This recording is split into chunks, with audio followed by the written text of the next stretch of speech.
today, I want to ask you, where are you willing to do some things in your business? You have to be willing in business to fail. You have to be willing to learn and then be frustrated, like super frustrated because you can't get it right. You have to be willing to go into software and try the same thing 10 times, to go watch another video, to come back to it, to stop, to pause, to ask for help.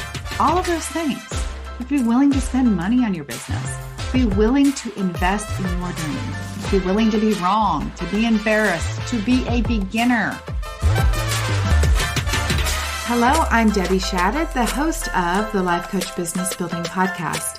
If you are ready to have more clients in your life coach business, then you're in the right spot. Each week, I'm going to teach you super simple strategies to grow your business without feeling overwhelmed and without spending money on paid ads.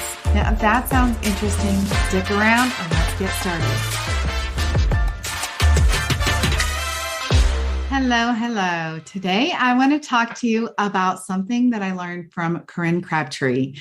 In June, I had the opportunity to go to a boot camp, a business boot camp that Corinne Crabtree hosted. If you guys don't know who she is, she's the founder of No BS Weight Loss. She also is, an incredible entrepreneur, the top earner at the Life Coach School. And now she does some business coaching. She has an OBS business membership. So I'm part of that. And I went to Nashville to attend her 2-day boot camp. And I have to tell you, I learned lots of stuff about funnels and I learned lots of analytical things and things that will advance my business. But what I learned that is stuck in my mind that I want to share with you today that applies to all of you at any stage of your business is one word and one concept. So Corinne, thank you. What she said was, you have to be willing. And I was like, willing. And she kept bringing it up over and over and over in the 2 days we spent together, willing. And I found myself at that conference in a position where I was unwilling to do something. And my personal coach was sitting actually right beside me. And I was sharing with her what it was that I wanted to do. And I was telling her how uncomfortable I felt about something. And she said, well, you have to be willing. And she brought that word back. You have to be willing to go do something and to feel uncomfortable or to be judged anyway. So let me tell you what it was, because I think this is a great example that you guys can figure out how to apply to your business. And now I kind of laugh at. So what I wanted to do was, I was so excited to talk to people about the business coaching that I do. But I was at Corinne's event and she's a business coach. And so out of respect, I told myself, I'm not going to talk about my coaching to people. I'm not going to share what it is I can do to help people. Now, I will say the work that Corinne does is work that works for me. And so there was a lot of people there that didn't even have businesses or were just starting or didn't have very many clients. Like they were more like the clients that I work with in my business. And I told myself, look, out of respect for Corinne, I'm certainly not going to introduce myself as being a business coach for coaches. And so I was telling my personal coach over a lunch break, like, golly, there's so many people I could help here. And she said, well, why are you not talking to people? Why are you not introducing yourself to people? And I said, oh, because I don't want to, I feel out of integrity doing that. It doesn't feel right to me. And she said, well, what if you're wrong about what Corinne would think about that? Because I had made up a story that Corinne would be upset if I introduced myself to people as a business coach, because this was her business event. And so my personal coach that was sitting beside me said, look, Debbie, why don't you be willing to risk Corinne being upset with you, because your mission is to help women in their business. Why don't you be willing to go talk to people and just let the discomfort of the story that you've told yourself about being out of integrity, if you talk about your business coaching at Corinne's event, why don't you just let that be there and start talking to people? So I was like, you know what? She's right. I have to be willing in order for me to help people and to live out my mission and to help women that I know that were at that event that needed my help, that needed all of the foundational stuff in their business, that needed answers that she wasn't giving at this event. I had to be willing to be uncomfortable. So I started talking to people about what my coaching was all about. And I started to say, look, Corinne helps people with a funnel. And if you guys don't know what that is, you're actually my ideal client. And I help people before the funnel. So there was people that were literally saying to me, well, what is a funnel exactly? And by the way, that's just a way that you bring people in step by step, either through emails. An email funnel is one email that follows the next, that follows the next. It's a sequence of emails where you deliver information, or maybe you come to my Canva workshop, you enter into my funnel, and then you go through a series of like a dozen emails.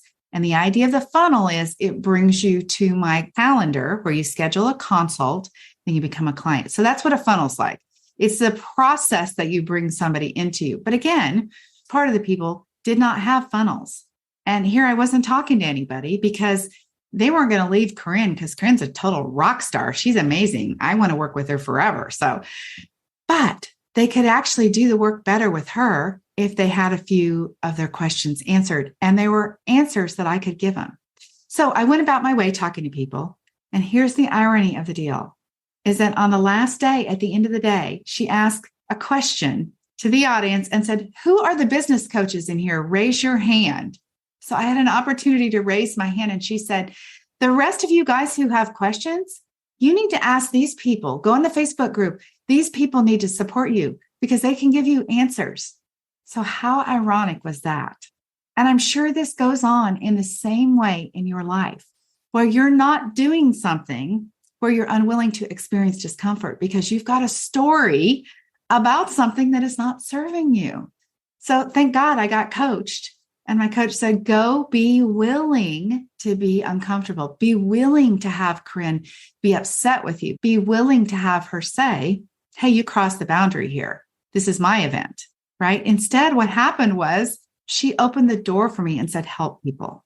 Please support people. So thank you, Corinne, for that, by the way. But this willingness, this word has not left me since then. It made such an impact on me. And so today I want to ask you, where are you willing to do some things in your business? You have to be willing in business to fail. You have to be willing to learn and then be frustrated, like super frustrated because you can't get it right. You have to be willing to go into software and try the same thing 10 times, to go watch another video, to come back to it, to stop, to pause, to ask for help. All of those things. You have to be willing to spend money on your business. Be willing to invest in your dream. Be willing to be wrong, to be embarrassed, to be a beginner. Oh my goodness, you guys, we have these expectations that we should be so much further along than we are. You have to start in the same place that Corinne did.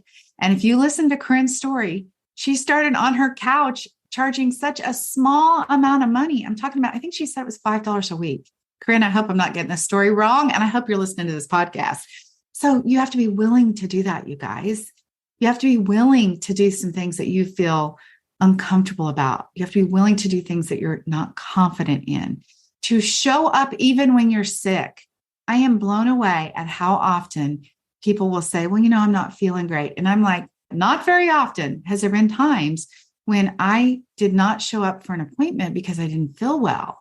I just show up anyway. And now we have this luxury of working at home where all we have to do is like get ourselves together enough to show up on Zoom and be there. We don't even have to leave our house.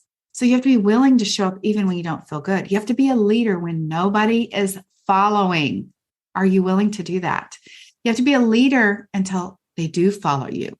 And that takes time. You have to get up and do the work when everyone else is sleeping on Saturday morning. Just like for those of you who've lost weight, you have to say no to pancakes when you're making pancakes for the family. It is the same thing. You have to be willing to send emails and have people judge you for being nuts. You have to be willing to send emails with typos.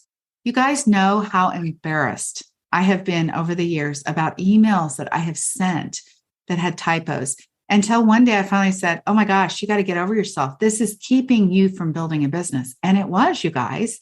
I still to this day, how many times you guys have read an email from me that says you, and it should say your. I don't know how I do it.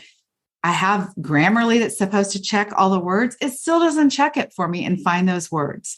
So you have to be willing to be embarrassed. You have to be willing to say no to the people that are not your ideal clients. When you say yes to a client because you need the money and you know for sure they're not the person you want to work with, you're miserable, miserable, miserable. You cannot do what's right for them if you're not a coach for them, and you cannot do what is right for everybody else. All right. Then you walk around resenting your customer. You show up grouchy in your life. Do not say yes to the wrong people. Be willing to say no. You have to be willing to be ghosted. How often are you guys thinking that that is such a big deal? It is not a big deal to be ghosted. It's no big deal. Those people are the people who can't just send you an email back and say, no, I don't want to work with you. It's so silly. Just say no. It's not going to hurt my feelings. Just tell me no.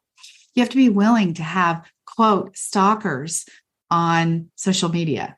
I know I talked about this a few podcasts ago. They're not stalkers, you guys. They're just, maybe they are, but they're just weirdos who have time and energy and effort to comment on things and just say you look pretty. And they're just weird people. You have to be willing to just put up with that. You have to be willing to have somebody say to you that you don't know what you're talking about. You have to be willing to do lives and totally screw up what you're saying. You have to be willing to show up and not look your best. You guys get it where I'm going here? Willing. Write that word down. Corinne, thank you for giving me that word. You have to be willing to do the things that nobody else will do consistently to get your business built. All right, you guys, go do it. Go be willing. Cannot wait to see what's going to happen for you. Write down that word, stick it on your computer, and get to work. Have an amazing week, guys. Talk to you later. Bye-bye.